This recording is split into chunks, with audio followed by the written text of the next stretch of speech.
Assalamualaikum warahmatullahi wabarakatuh.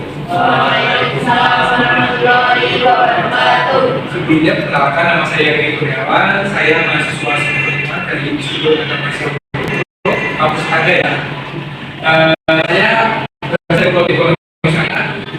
dan sekolah kali ini saya akan bahas mengenai korupsi. Nah, teman-teman, tapi sebelum itu saya akan menjelaskan mengenai kaya raya dan kearifan Indonesia. Teman-teman tahu nggak kalau Indonesia itu sebenarnya daerah? Bukan? Nah, kayaknya itu nggak hanya sekedar SDA atau kota-kota, tapi banyak sekali kaya sampai itu dari sejarahnya. Nah, kalau kita melihat dari sejarah, Indonesia itu merdeka karena merebut kekuasaan dari negara lain. Beda sama mungkin negara-negara kayak Malaysia, dan mereka itu merdekanya karena diberikan oleh Inggris. Tapi kita itu merebut, bukan diberikan, sehingga Indonesia itu tidak bisa diganggu oleh negara lain. Berikutnya itu letak strategis. Kita sama-sama tahu Indonesia itu terletak di garis khatulistiwa dan banyak sekali pulau-pulau di Indonesia. Nah, Singapura itu negara kecil yang sangat kaya, itu salah satu penyumbangnya itu karena di sana itu ada pelabuhan terbesar di dunia. Nah, karena dilewati oleh kapal-kapal di melalui Selat Malaka. Dan sebenarnya Indonesia itu bisa mempunyai lokasi tersebut loh. Yang itu di Selat Sunda. Sayangnya potensi ini kurang dimanfaatkan oleh pemerintah. Dan berikutnya itu sumber daya alam. Kekayaan flora dan fauna Indonesia itu sangat beragam. Dan kita sama-sama tahu juga Indonesia itu kaya ikan nikel. Makanya baru-baru ini Uni Eropa itu membuat Indonesia karena Indonesia itu berusaha menghentikan ekspor. Pasar Indonesia itu sekarang berapa? Sekitar 200.000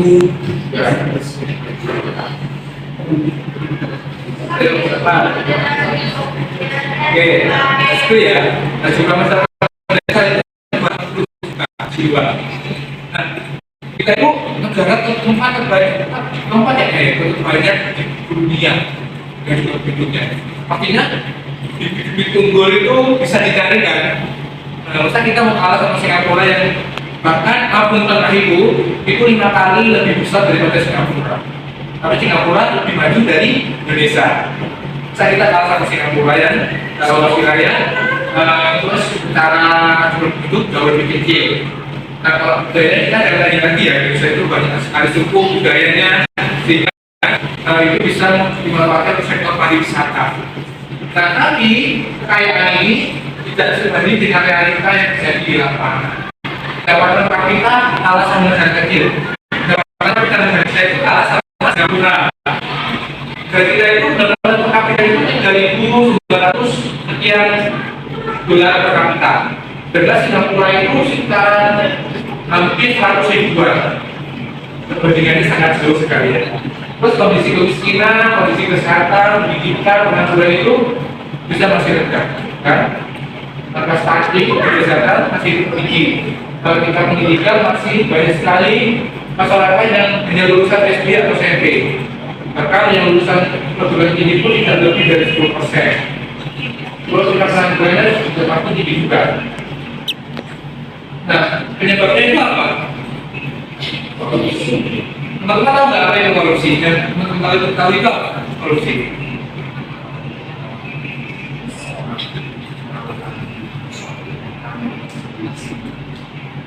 Hanya betul. Pengertian korupsi adalah seseorang yang menurut Undang-Undang Nomor 38 Tahun 1999 dan Undang-Undang Tahun Nomor 20 Tahun 2001, pengertian korupsi itu adalah seseorang yang memusuh melawan hukum, memperkaya diri sendiri, suap dan merugikan keuangan negara.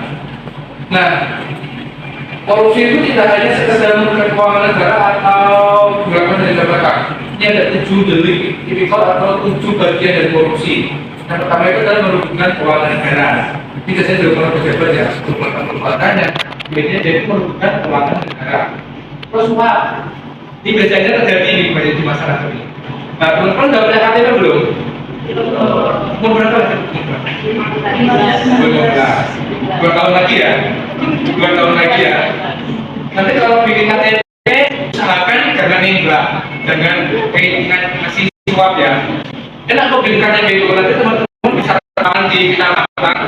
Terus biasanya kemarin kok saya itu ditanya, mau diambil sendiri di Dukcapil atau diambil di kantor pos. Nah, aku saya itu minta diantar ke rumah lewat kantor pos. Dan itu free, nggak bayar sama sekali, rekaman di kecamatan. Terus tiba-tiba nanti KTP-nya hanya ke rumah. Jadi nggak ada nanti istilah teman-teman kalau bikin KTP itu nanti nguap ya, nguap orang kalau di Dukcapil ya, enak ya. Nah, Dukcapil itu penggelapan dari jabatan. Contohnya itu kalau pejabat itu kadang ada anggaran untuk suatu proyek, saya perbaikan jalan. Terus anggarannya itu dipangkas. Kadang yang separuh cuma ini realitanya itu separuhnya untuk diri sendiri, terus separuhnya untuk proyek. Karena di laporannya itu semuanya untuk proyek. Nah, itu salah satu penggelapan dari jabatan. Yang berikutnya itu pemerasan. Pemerasan itu pada teman-teman itu misalnya itu ada suatu kesalahan, terus rekan teman itu memanfaatkan kesalahan teman itu untuk memeras teman. Itu namanya. Nah, berikutnya itu kurang. Ya, dan teman-teman masih sekolah, ini sampai yang paling jadi contoh, ayo. Nah, ini perbuatan curang itu adalah salah satu perbuatan korupsi. Berikutnya itu benturan kepentingan dalam pengadaan. Ini contohnya kalau teman-teman seorang pejabat ya, terus di lembaga teman-teman itu mengadai acara suatu acara. Terus teman-teman itu kebetulan punya usaha tawar misalnya. Terus akhirnya taruh di acara lembaga teman-teman itu, maka taruhnya teman-teman tidak usahakan kemarin, tapi kalau memakai teman-teman dengan putusannya sendiri. Terus gratifikasi, ini rata-rata juga ini. Ini teman-teman kalau memberikan hadiah itu hati-hati ya, karena itu bisa timbul gratifikasi. Gratifikasi itu apa? Teman-teman memberikan hadiah dengan maksud dan tujuan orang yang dikasih hadiah itu nanti bisa mempermudah teman-teman dalam menjaga suatu hal. Betul saja. Jadi hati-hati. Nah, orang yang tidak korupsi itu kan apabila mengerjakan 7 Bitcoin ini kan. Nah, itu biasanya yang dalam korupsi itu adalah orang-orang yang bekerja di pemerintahan, PNS, terus berarti pejabat di pemerintahan itu ya korupsi juga menjaga 7 bagian ini. Tapi kalau teman-teman cuma pegawai swasta biasa nanti kerjanya kan, dan nggak misalnya ada kerugian keuangan negara, kalau di serangka orang yang korupsi itu terjadi karena serangka. Jauh kaya tapi masih ada ini tambah kaya lagi. Berikutnya itu adalah opportunity atau kesempatan. Kalau kalian berada tinggi dan megang uang di berbeda, ada kesempatan untuk korupsi. Ya. Berikutnya itu adalah needs kebutuhan. Biasanya kalau di rumahnya itu ada kebutuhan yang tinggi dan punya utang ada, atau istrinya itu kuliah ya, tanpa menjadi gaji suaminya. Sehingga pada kebutuhan yang tinggi dia terpaksa untuk korupsi. Berikutnya itu exposure atau pengungkapan. Ini biasanya kalau contohnya itu gini, kita teman-teman itu orang calon kepala daerah, terus teman-teman ingat di hotel, terus tiba-tiba ada orang wanita penghibur yang datang oleh pemesan tamu, teman-teman tidak pesan, teman-teman tidak pesan, terus nanti kalau teman-teman itu terima, itu bisa jadi salah satu jebakan untuk lawan politik agar disangkutkan ke 7 delik itu tadi. Bisa saja disangkutkan ke 7 delik. Artinya sponsor itu kayak jebakan, pengungkapan. Terus dampak masifnya korupsi itu apa? Di bidang ekonomi, kita tahu pendapatan masyarakat rendah ya, istilahnya masih tinggi. Jadi ini ini terus dampaknya ke hukum. Kita tahu hukum Indonesia itu apa teman-teman? Emang, kalau teman-teman hukum Indonesia itu apa? Apa? Tidak ada masalah. Betul ya. Kumpul di atas, adab di bawah. Ini kondisi hukum Indonesia jika jadi korupsi. Dan realitanya pun seperti itu. Karena memang korupsi di Indonesia itu makin tinggi. Plus di kondisi politik juga yang rawan dengan namanya KKN, kolusi dan nepotisme, Pak ya. Nepotisme. Terus pertahanan dan keamanan. Ini kalau anggaran apa namanya untuk beli tank, beli pesawat tempur, korupsi, ini keamanannya pasti juga berkurang di negara kita ini. Bahaya masyarakatnya kan. Apalagi yang terbaru yang belum lama ini Menkominfo, mungkin tahu nggak beritanya? Kominfo yang kata masyarakat itu kertas jika itu. Nah itu salah satu kondisi pertahanan dan keamanan Indonesia itu lemah karena adanya korupsi. Terus wilayah lingkungan, teman-teman tahu nggak kasus korupsi yang 271 triliun itu? Gimana? Nah itu kan dampaknya ke lingkungan itu banyak sekali hutan dibakar demi lingkungan. Terus di budaya dan demokrasi itu setidaknya berdampak sekali. Terus bagaimana sih caranya untuk mencegah korupsi itu? Nah itu sebenarnya dimulai dari diri kita sendiri yang pertama. Itu diri kita, yaitu dengan membangun integritas yang tinggi. Integritas ini ada 9 ini: jujur, disiplin, tanggung jawab, adil, berani, peduli, kerja keras, mandiri, dan sederhana. Nah, apabila teman-teman itu hanya memiliki sifat jujur dan disiplin, sedangkan tanggung jawab dan kebawahnya itu tidak ada, apakah bisa dikatakan integritas yang tinggi? Tidak. Oh, tidak. Intinya orang untuk memiliki integritas yang tinggi itu harus memenuhi 9 aspek ini. Dia harus jujur, dia harus disiplin. Teman-temannya masih sekolah nih, jadi harus disiplin, harus masuk dengan kelas. Seperti itu dari sikap integritas. Terus tanggung jawab. Jika ada PR yang dikerjakan secara detail, itu salah satu bentuk dari tanggung jawab. Adil, artinya itu menempatkan sesuatu pada tempatnya. Misalnya kalau kita jual apa nanti, kalau teman-teman punya anak yang mungkin salah satu itu SMA, yang satunya SD, apa sama-sama mesti kasih sambul lagi. Enggak kan? Tapi menyesuaikan kan? Nah, buktinya itu adil itu menyesuaikan dan tepatnya. Terus berikutnya itu berani. Teman-teman itu kalau misalnya teman-teman itu tahu kalau teman kalian itu ada yang kurang selesai, teman-teman harus berani melaporkan ke guru. Ini adalah bentuk sikap integritas. Dan berikutnya itu adalah peduli ke sesama, terus tidak keras, mandiri dan sederhana. Saya ingin coba menampilkan apa namanya Pak Baru ini, terus seorang pimpinan di Kejaksaan Negeri di Ternate. Nah, dia berarti seorang pejabat kan, pejabat negara kan.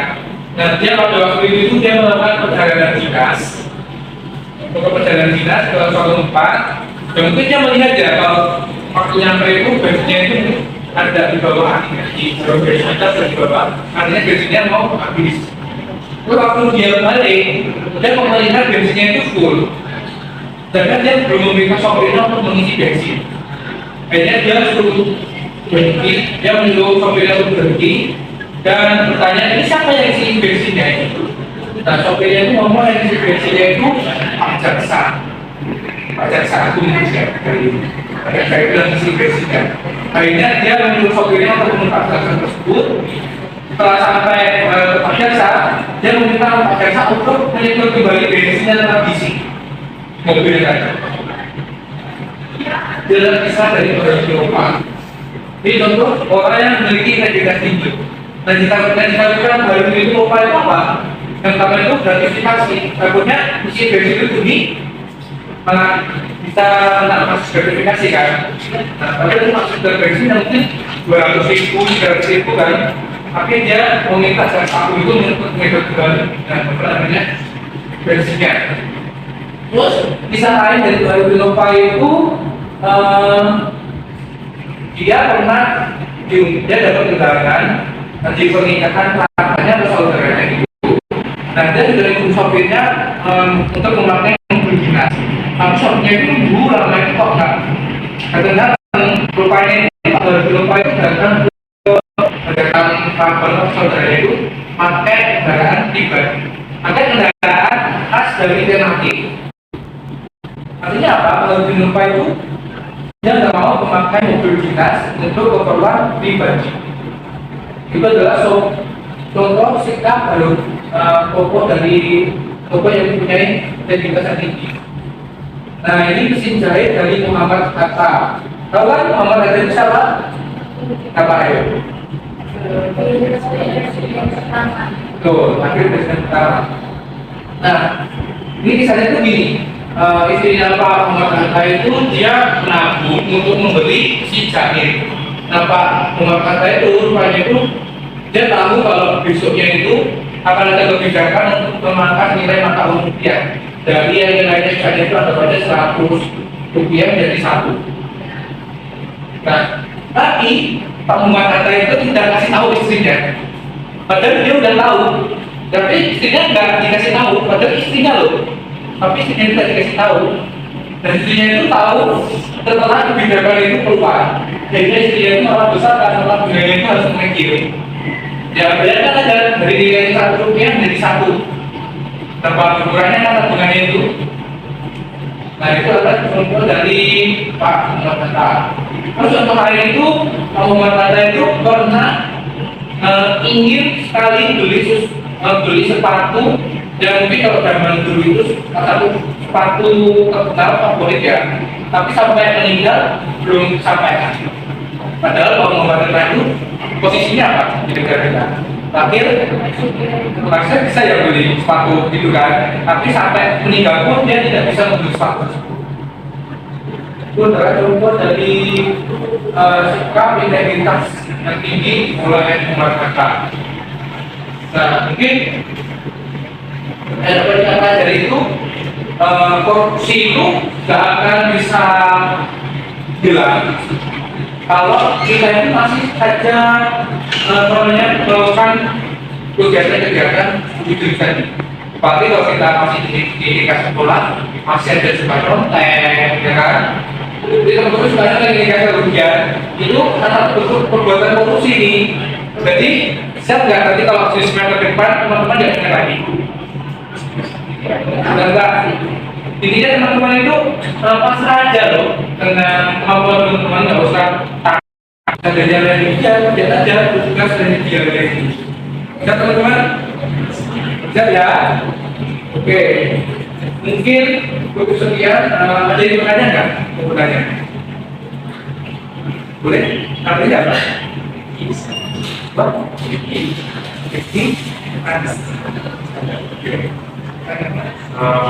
Ini bertanya apakah kita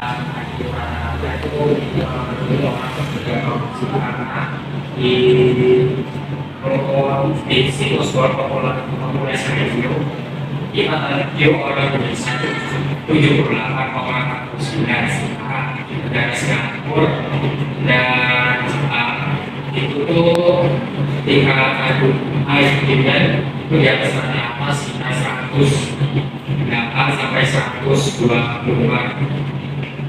Maka itu mempengaruhi orang berbuat korupsi. Oke, khusus saya sudah berbeda ya. Artinya mempengaruhi karena satu kalau orang yang ber-IQ berarti dia akan apa namanya ya mempunyai sifat kita tadi berani, jujur, itu adalah bentuk sikap kan. Artinya kalau orang yang mempunyai sikap dari kita tadi dia memiliki IQ tinggi. Kalau kita lihat contoh tadi bahwa Pak Muhammad Hatta itu IQ-nya rata-rata itu apakah 78, ya kan? Ya kan? Nah, itu salah satu contoh. Orang-orang contoh tadi Pak Muhammad Hatta itu salah satu contoh orang yang IQ tinggi.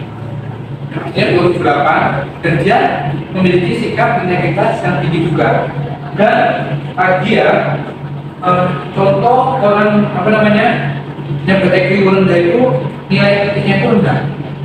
Oke, itu enggak? Artinya orang yang IQ-nya rendah itu dia tidak memiliki daya pikir kritis. Misalnya pemerintahnya itu gini-gini, dia nggak mungkin. Biarin aja. Nah, itu salah satu bentuk IQ rendah. Tapi kalau dia IQ-nya tinggi, nanti pemerintahnya gini, berbagai kesalahan, dikritisi. Dan pastinya kalau pemerintah dikritisi, pemerintah itu nggak akan segan-segan untuk korupsi. Karena masyarakatnya udah pandai kan, bisa aja di demo nanti kan. Takutnya tahun 1998 itu malah. Jadi kesimpulannya, IQ itu mempengaruhi perbuatan korupsi. Bisa dipahami? Oke, yang lainnya ada lagi nggak? Mengenai korupsi, ayo. Saya bertanya lagi. Kalau pokoknya saya kasih pertanyaan nih. 9 nilai integritas tadi apa? Sampai 9.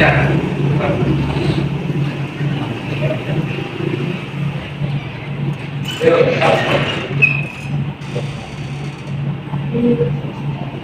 Katakan dulu, katakan saja. 9 nilai integritas. Oke. Jujur, disiplin, adil, bertanggung adil, Tapi udah mandiri, berdasar. benar. Ini sendiri kan? Iya, itu seperti itu.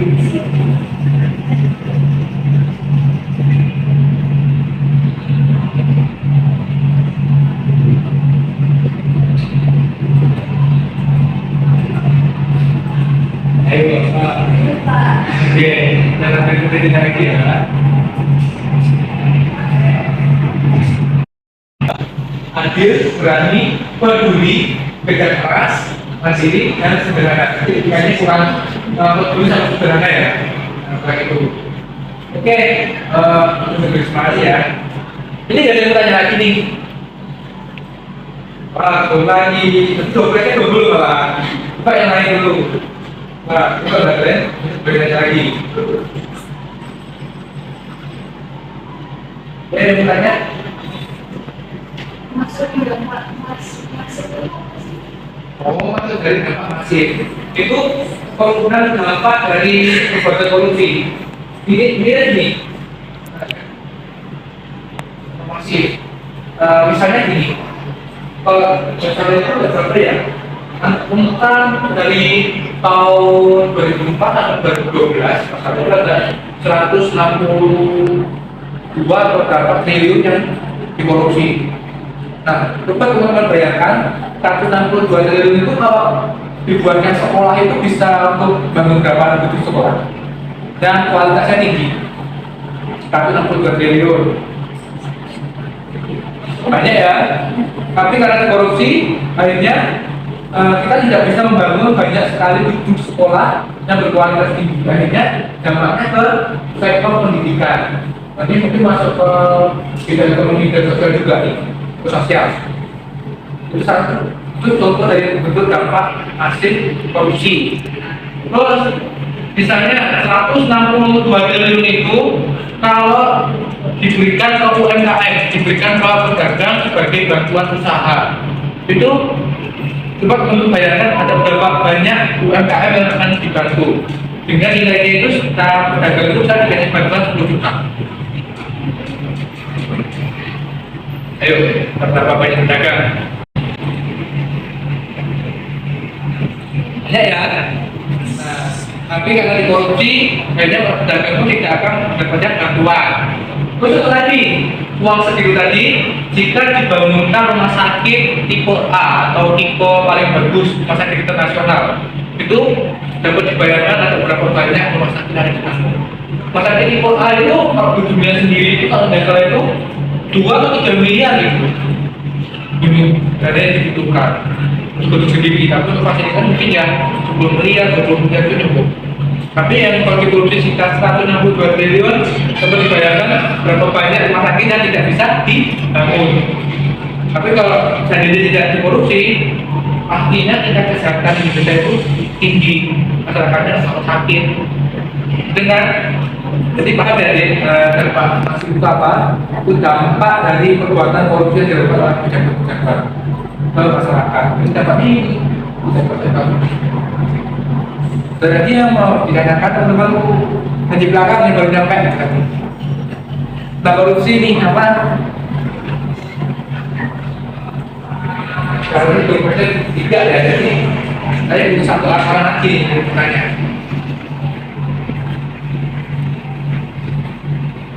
Yuk.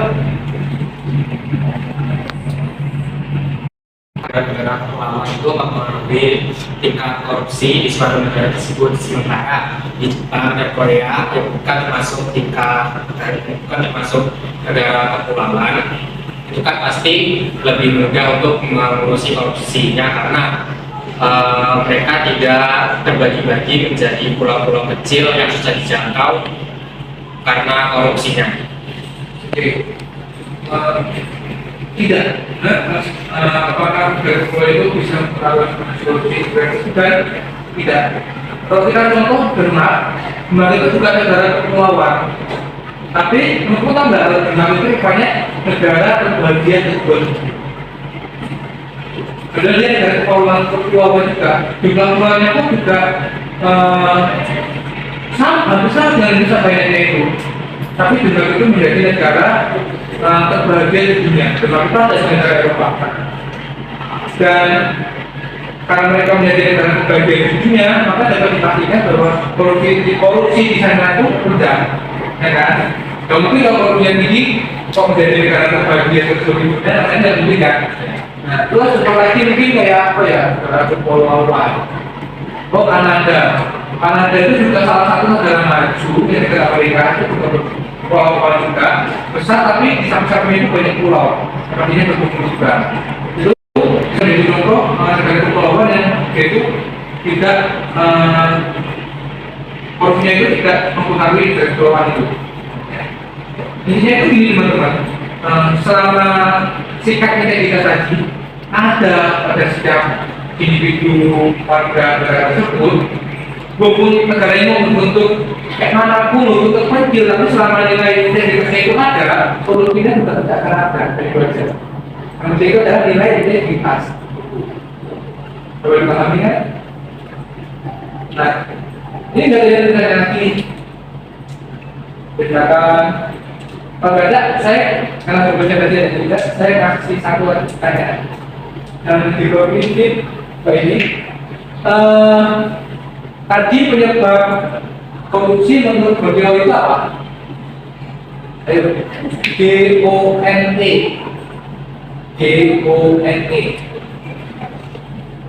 Kalau nggak hafal bahasa Inggrisnya aja lah, lupa. Terus artinya itu. Lupa. Kalau kayak lain ya, kok lain tahu tadi GONE.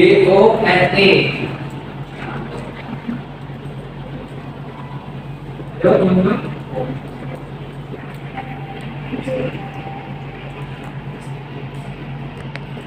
B-nya apa? O-nya apa? E-nya apa? E-nya apa? Terus itu lagi nih yang apa di sebelah lagi nih? P mana berbeda itu? Susu ya. Oke, lanjut lagi ya.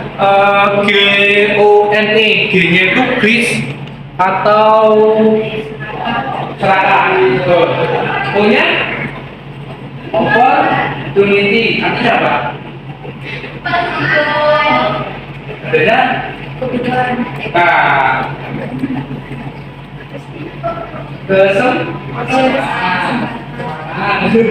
terus E-nya rich, itu apa? Betul, kebetulan. E, exposure, Pengungkapan. terus lagi. Ini ya, sama bola, ini yang belakang nggak bawa lagi loh. Ada lagi loh. Apa mau kasih pertanyaan muda lagi? Oh ya, 7 itu kok. Selain dua orang enggak, lainnya. 7 itu kok korupsi, beli dari korupsi. Orang dari korupsi dikasih salah satu 7 negara. Yuk. Sudah bisa semuanya apa? Yang jawabnya apa? Bisa di belakang, ayo. 7 pembagian korupsi, apa saja?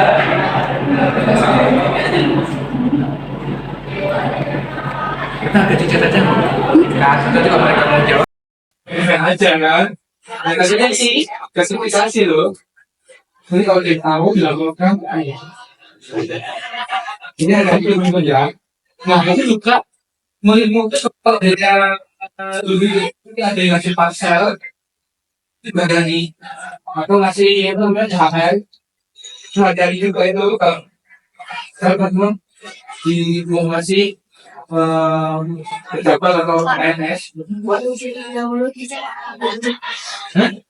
Jadi dahulu bisa nggak? Soalnya itu Mau bisa kan? bulan ya kak. Ya, jadi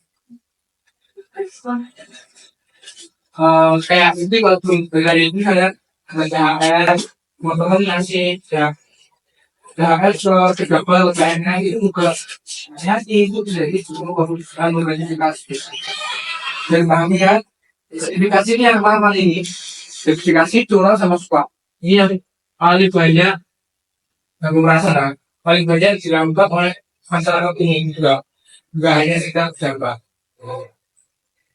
mungkin pertanyaan lagi ya oh nah saya ngasih proposal dulu pertanyaan ini ini satu lagi apa ini mau dia mau nggak nih pertanyaan dulu tuh apa ya pertanyaan ini udah bilang aja sih apa pas konsumsi itu followernya kemana gitu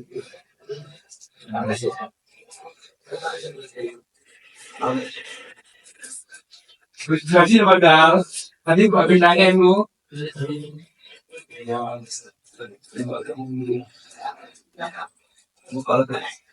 sudah lah anu sorry kon ini proporsi